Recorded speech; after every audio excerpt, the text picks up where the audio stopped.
Tennessee announced something yesterday that's so spectacular. They're announcing a ticket surcharge, but wait for it. This ticket surcharge that they are going to put on the price of their tickets is for the athletes.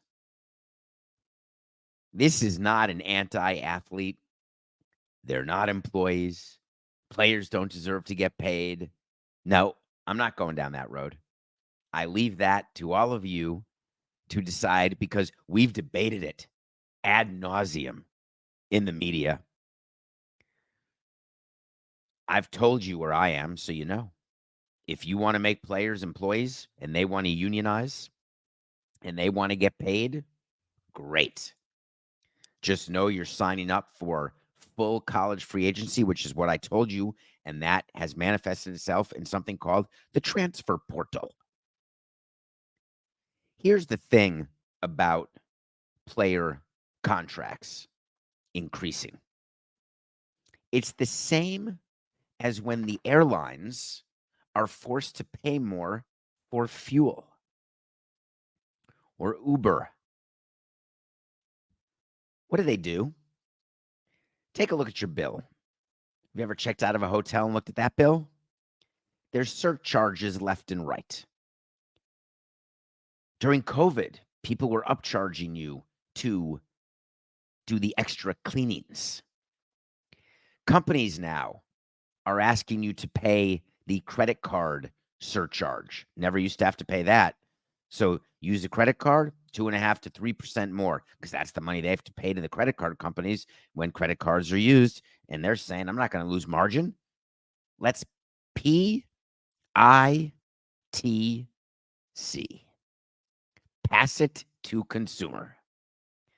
We talked about pass it to consumer. It's a very common subject. It comes up in every negotiation for a new stadium. It comes up whenever you are pricing your goods and services. How much can you pass it to consumer? One of the ways that people talk about funding stadiums, you don't hear about it as much anymore because people got a little smarter. It was called the PSL. That's a personal seat license. That's when you have to pay for the right to buy the season ticket. And then what the team does is they use the money that you've paid in order to have the right to buy the season tickets. They use that money as collateral to borrow more money. A ticket surcharge. I fought that every single year. We didn't want ticket surcharges going to the county or the city in Miami-Dade, because if we were able to charge more for tickets, we wanted that money. Teams fight these surcharges. It's not just me. It's every team fights these. You'll read often when it just happened.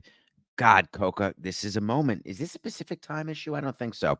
But we just did a topic where there was a clause in the deal. The Philadelphia 76ers. Thank you, Coca. Remember what the Sixers said just last week.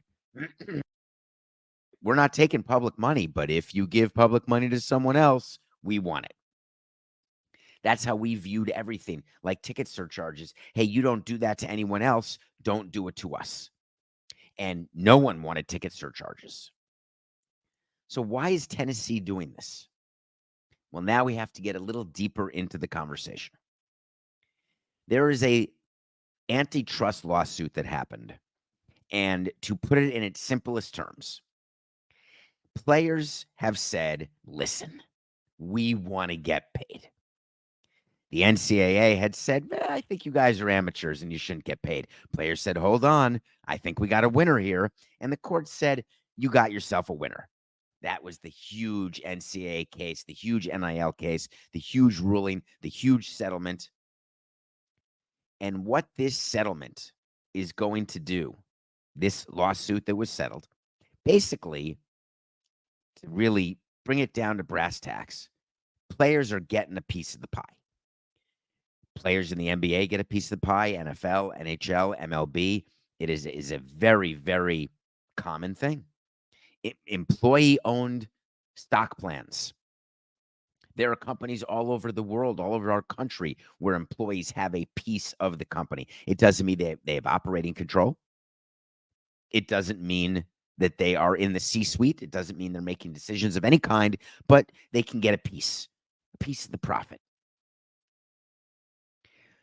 So what players have gotten as this settlement is money, which then forces the schools to figure out, well, if we pay them money, that's got to come from somewhere. So maybe we're going to shut down some other non-revenue producing sports. Maybe we're going to have to take away some chairs that are not endowed in science.